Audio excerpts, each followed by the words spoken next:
You're watching this because you want to be productive. But what does productivity actually mean, especially for a person with ADHD and especially for a mom with ADHD? That's why I'm starting off with this question of what does productivity mean for an ADHD mom?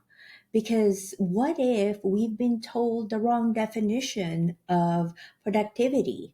That's why we've been measuring ourselves based on the wrong thing. As a lawyer, I'm trained to look at the actual words of the law first in order to follow and understand the law. So, using that training, I'm starting off with the meaning of productivity so that we can follow and understand what it actually means to be productive. Because what if the definition that we've been given applies to a neurotypical person but does not apply to a person with ADHD? That's why we've been failing. So let me go ahead and show you my definition of productivity based on my ADHD.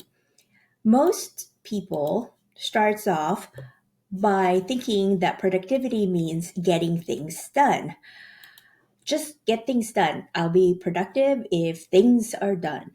And then that evolved to getting many things done fast. I think this is the majority thinking of what productivity means. I get many things done as fast as possible. That means I'm productive. People think that if you're busy, it's the same as productive, but it's not. Just because you're busy doesn't mean you're being productive. Why?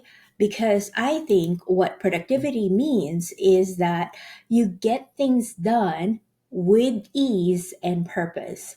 For an ADHD mom like me, that's my definition of it because ease and purpose is very important for our ADHD brain. The thing that I have to do has to be easily done and it has to have a purpose. It has to have a meaning. It has to have a reason why I'm doing it. And the reason is most of the time personal to me. What is meaningful for me might not be meaningful for you. But if I do something that is easy, fast, and meaningful for me, my ADHD brain kicks in to productivity mode. That's why I call this get things done with ease and purpose. And I'll explain more in the next video why ease and purpose is very important for ADHDers. And it has to do with our interest based nervous system. So watch the next video and I'll see you there.